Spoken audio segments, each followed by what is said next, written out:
Olá, tudo bem? Eu sou Roberto, antropólogo e professor do IFPR, coordenador do Núcleo de Defesa de Direitos de Povos e Comunidades Tradicionais e atuo na formação de professores para educação do campo e educação intercultural há cerca de 20 anos. Resolvi fazer esse vídeo como uma forma de denúncia do que nós temos denominado o fenômeno do etnocídio escolar, praticado contra povos tradicionais, submetidos à política escolar empreendida, nesse caso, pela Secretaria Estadual de Educação do Paraná. Prática essa que tem sido promovida de modo furtivo pelas diversas políticas de educação escolar implementadas pelo governo estadual. Cito aqui a implantação do novo ensino médio, a formação de professores, a organização em multianos e as decisões em torno do fechamento de turnos, turmas e escolas. Aqui em específico eu faço o relato do caso de pescadores artesanais e caiçaras do litoral norte do estado, pelo fato de acompanhar na condição de pesquisador há mais de 10 anos o cotidiano escolar dessas comunidades. Importa ressaltar que falamos de um grupo étnico reconhecido no interior da categoria de povos tradicionais desde 2008, quando essas comunidades passam a se autodeclarar como pescadores e pescadores artesanais e caiçaras, fato reconhecido pelo Conselho Estadual de Povos e Comunidades Tradicionais, além de muitas outras instituições onde esses grupos sociais passam a ter respeitado o seu direito à consulta. O que ocorre é que a SED optou por uma postura antidialógica e impositiva. Portanto, ela não interessa a SED a consulta livre, prévia e informada a esses povos, em função de implantar suas políticas escolares de modo muito questionável e irresponsável, ao não consultar as comunidades sobre os efeitos danosos à qualidade do ensino de crianças e jovens de comunidades tradicionais de pescadores artesanais, sem ter produzido, inclusive, relatórios baseados nas experiências ou em pesquisas sobre os efeitos dessas mudanças na organização escolar, bem como no desempenho dos estudantes.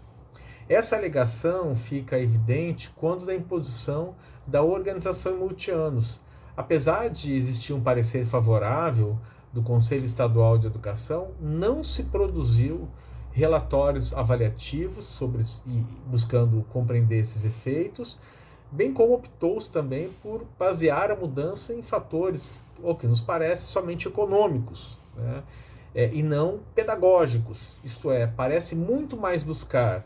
a redução de custos através dessa medida, né, e sobretudo nas escolas periféricas, do que de fato implantar a educação do campo ou educação intercultural desde suas práticas pedagógicas, né, amplamente descritas na bibliografia, na literatura, né, o que é esperado nas escolas das ilhas há muito tempo, sem que haja um programa, exista algum tipo de plano de como que essas escolas podem ser atendidas de fato por uma proposta de educação do campo ou educação intercultural, uma vez que são povos e comunidades tradicionais que são atendidas, né? A unilateralidade dessas decisões atinge em cheio o modo de vida dessas comunidades, o que fica manifesto, né? Essa unilateralidade, quer dizer, essa imposição, né, de um lado,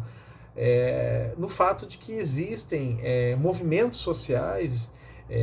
grupos organizados, coletivos que há mais de 5, 6 anos pautam o debate da educação nas suas comunidades, mas que não têm sido escutados, né, pela SED. Cito aqui o movimento de pescadores artesanais, o MOPEAR, o movimento território nativo e diversas outras associações comunitárias de moradores das ilhas que têm debatido, têm recorrido muitas vezes à tentativa de diálogo com a SED sem sucesso, né? A despeito disso também é importante citar que o que se manifesta de fato é o descaso, né? O descaso da SED, ignorando as formas de organização e representação e sugestões e proposições advindas das comunidades.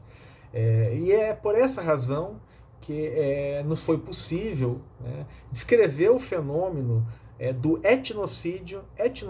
portanto, né, é esse o termo, o etnocídio cultural, operando via o aparato escolar do Estado.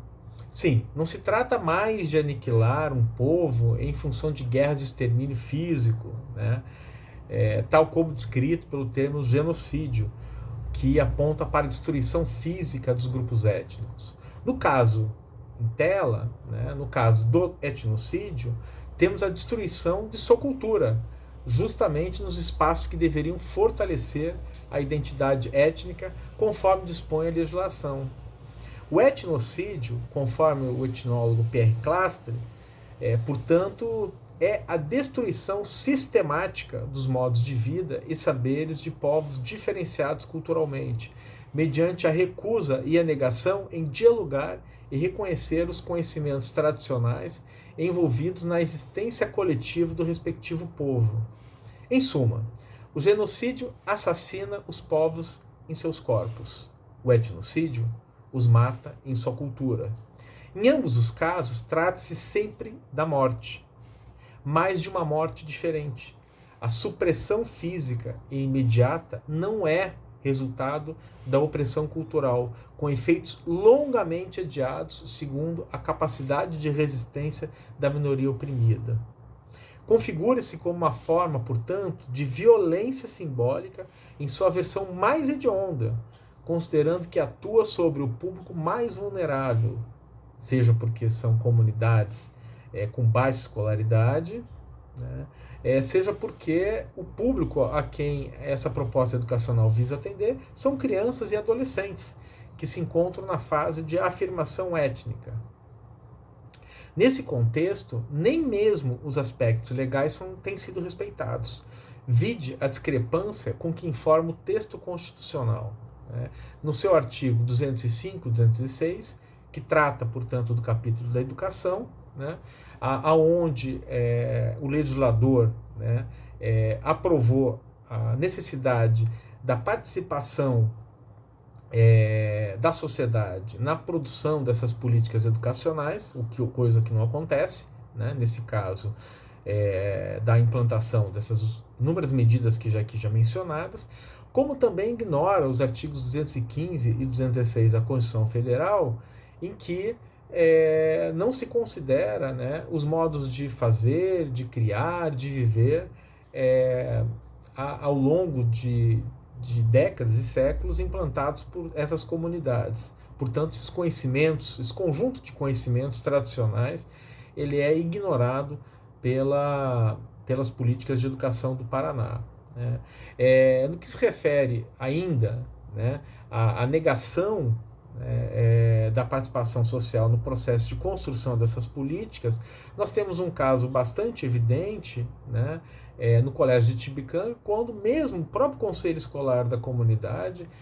critica, questiona, indaga acerca da implantação do novo ensino médio e também da organização multi-anos, né, que é essa imposição recente agora desse ano, e sequer a comunidade, o conselho escolar, recebe um retorno, uma resposta do Núcleo Regional de Educação ou mesmo da própria CED, né? Desse modo, né, essas imposições, seja pelo novo ensino médio, multi-anos, programas de formação de professores que são escassos, inclusive, né, o que a experiência vem nos ensinando ao longo desses anos, né, nessa relação com o Estado, em específico a CED,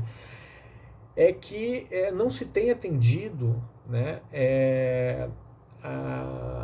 um requisito básico, que é justamente a produção de relatórios, de avaliação dessas propostas que foram implantadas. Então não se sabe os efeitos que se tem. Agora, claro, na própria comunidade se tem muita clareza, né? Dentro da própria escola se tem clareza de que a qualidade da educação está sendo colocada cada vez mais em risco, né? Nesse sentido, o mesmo acontece também, né, no que tange a questão do desrespeito à legislação, o desconhecimento ou o fato do desprezo à Convenção 69 da OIT, né, no que concerne o direito à consulta livre, prévia e informada, como já dito anteriormente, né. Esse dispositivo ele permite à comunidade tradicional ser consultada acerca de decisões que têm potencial de promover impactos indesejáveis e que ameaçam a existência do grupo étnico, né. Apesar dos pescadores artesanais possuírem o protocolo de consultas desde 2017, reconhecido por diversas instituições que têm aplicado de maneira frequente o protocolo de consulta, respeitando, portanto, a autodeterminação dessa comunidade, né, a CED, por outro lado, apesar de dizer que reconhece a existência de pescadores artesanais, não aplica esses instrumentos que protegem essa comunidade, portanto, deixando vulnerável, né, e colocando em riscos a tradição, as práticas tradicionais, o modo de vida e a existência coletiva desses grupos, né. Nem mesmo as políticas emanadas nas normas do Conselho Nacional de Educação, como a Resolução 01/2002, que trata das diretrizes operacionais de educação do campo, e a Resolução 02 de 2008, que trata também do mesmo tema, né, só aperfeiçoou um pouco mais alguns conceitos, né, têm sido considerados, né, na aplicação da política de educação escolar a povos tradicionais, né. Então, essa ausência na aplicação, né, tem promovido uma série de equívocos, né, no programa de educação que atende a essas comunidades. Portanto, movimentos sociais, portanto, associações, pais, conselho escolar, têm sido de maneira reiterada deixados de lado nos momentos de tomada de decisão sobre a educação escolar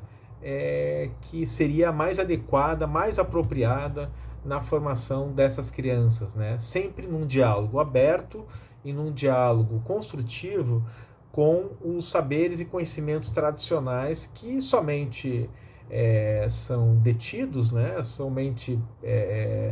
são controlados pelos próprios membros dessas comunidades. Então, portanto, a CED promove um desserviço, né, à educação escolar dessas comunidades, coloca em risco, né, a autodeterminação desses povos, né, a própria afirmação étnica de jovens que estão no processo de formação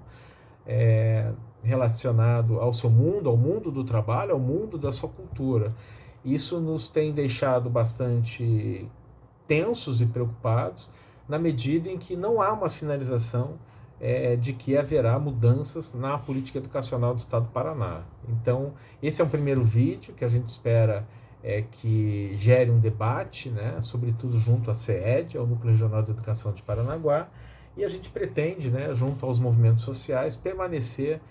levantando esses questionamentos, indagações, a fim de que consiga se construir o caminho do diálogo, né, que vai trazer benefícios para a comunidade, para a própria aplicação do desenvolvimento da educação, no caso específico aqui nas ilhas do estado do Paraná. Muito obrigado.